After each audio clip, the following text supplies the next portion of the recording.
Resident Evil has always been something of an awkward middle child, underappreciated next to its contemporaries yet somehow outliving them all, constantly evolving through the years in a desperate struggle for survival to a point where the latest installment is unrecognizable compared to the series' origins. And through its 20 or so years in the survival horror limelight, only a handful of people have come close in my eyes to doing the series' intricacies justice, and breaking down just what makes this chaotic mess of a series so damn lovable. This rabbit hole goes farther down than is reasonable or humanly fathomable because Shinji Mikami is by all accounts a fucking insane person. The history of the series is an Odyssean epic spanning tragedy to comedy, mediocrity to masterpiece, and just about every outlandish dichotomy one could put to words. And for the sake of cohesion, we'll be focusing on the first one. Resident Evil, released in a golden age of video games, with the popularity of 3D graphics ushering an era of unrivaled innovation and creativity. 1996 in particular saw a massive shift towards the third dimension, with approximately every single game that year being the best thing ever, alongside an incredibly influential tech demo that would plague the industry with soulless arena shooters for years to come. This earth-shattering new development in graphics technology brought about entirely new genres while simultaneously evolving previous ones. Super Mario 64 came out, objectively cementing itself as the best game of all time while perfecting the 3D platformer on its very first try. Fucking got him. Twisted Metal brought hell and carnage into contact with polygons, and the world was never the same. Tomb Raider utilized the technology to really make the game's world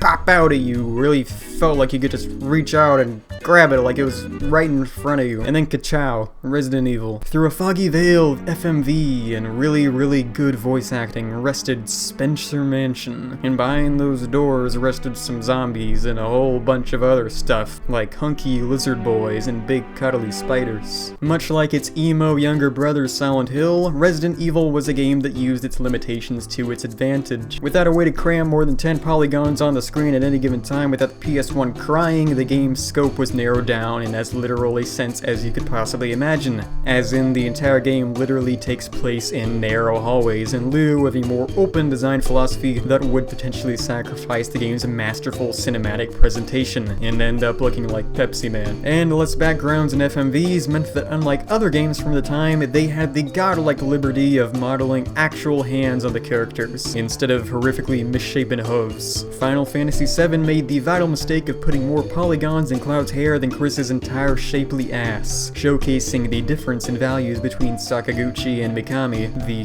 fucked up 22-year-long rivalry I have completely made up in my head. First and foremost, if you've had your ass spanked and powdered by the GameCube remake recently and you're expecting this to be more or less the same experience, prepare to get fucked harder than my ass during Phil Spencer's weekend visits. Oh, were you trying to figure out that puzzle and didn't know that the button you pressed actually floods the room with lethal toxins, killing you without warning? Game over, you piece of shit. Expect to run into every single zombie, regardless of if you know exactly where they are and exactly how to avoid them. You will somehow find a way to careen right into their loving jaws and get your nipples torn off every time without fail. You will spontaneously fuck up puzzles and kill yourself because you are constantly being chased by dastardly ghouls, slimy boys, and creepy crawlies alike. You will forget just how tender your neck is and die out of nowhere because the damage ratio in this game is downright unforgiving. This design choice would later become one of the series' less appreciated hallmarks, with a very slow-paced, low-effort combat system with very high stakes.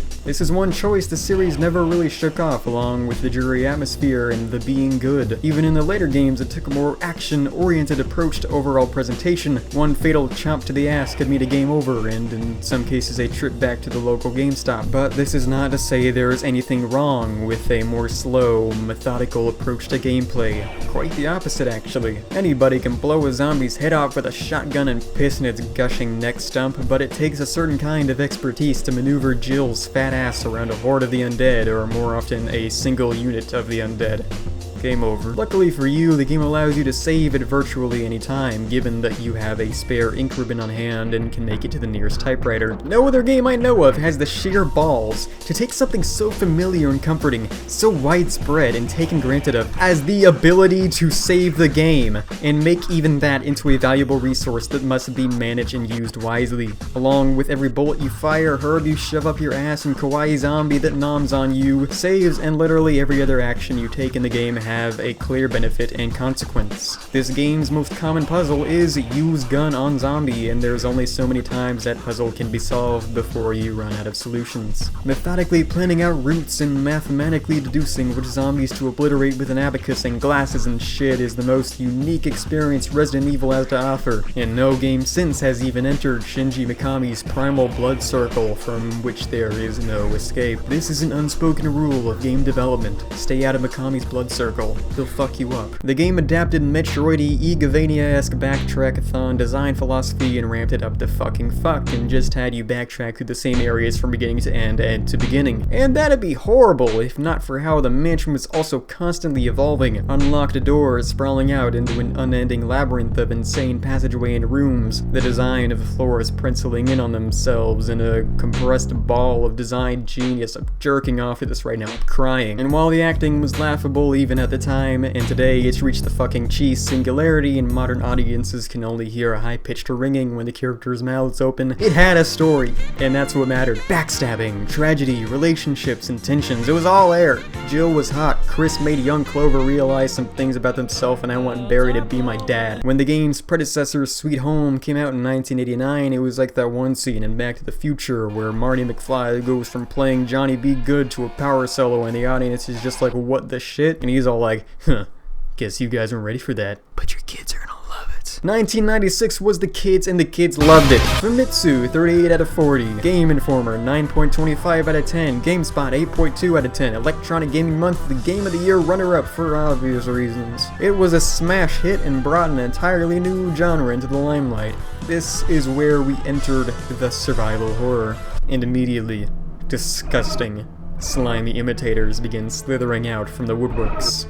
Deep Fear, Blue Stinger, The X-Files, Resistor Serve being a later example like a fish desperately flopping around the puddle left by a knocked-over ball of water as the genre had been fucking driven into the Earth's crust at this point. But we haven't gotten there yet. For now, just ignore Resistor Serve like we always do. The game's slow, methodical approach to gameplay and level design would seep into titles such as Metal Gear Solid and System Shock 2. Its stark, isolated atmosphere influenced games like Thief the Dark Project, Silent Hill, and arguably even stuff like Half-Life. It remains an unsung prophet of the industry, having signaled and provoked the shifting of the gaming landscape to embrace atmosphere and to occasionally revel in mediocrity. Games that utilize a complex evolving map structure and encourage the player to become familiar with that map should really be its own genre. There's something about playing Resident Evil or Dead Rising or Majora's Mask over and over again, memorizing item placements and optimizing strategies that builds such a close bond between the player and the game, not to mention effortlessly weaving a non-chronological story, with the player experiencing the game from different angles and perspectives each time they play. You're never going to see everything in Dead Rising in just one playthrough, but since it is meant to be played multiple times and not in a gimmicky tagline sort of way like Undertale, the player will grow to appreciate the complexity of its structure and the number of possibilities it provides, so much more than your average modern AAA sandbox. It aims to do the exact same thing through the ever so often horribly abused open world formula. If the industry is ever going to advance and branch off from the Assassin's Creed sandbox hole it's dug itself into, it needs to look back to older, more linear games and study just why a game like Resident Evil had so much more potential value and replayability than something like Metal Gear Solid 5, or why the pseudo-linear branching structure of Majora's Mask makes for such a richer experience than the massive open world of Breath of the Wild. A slack-jawed moron with no sense of nuance might call it a flawed masterpiece. A true visionary would herald it as a work of art that knew where its strengths lie.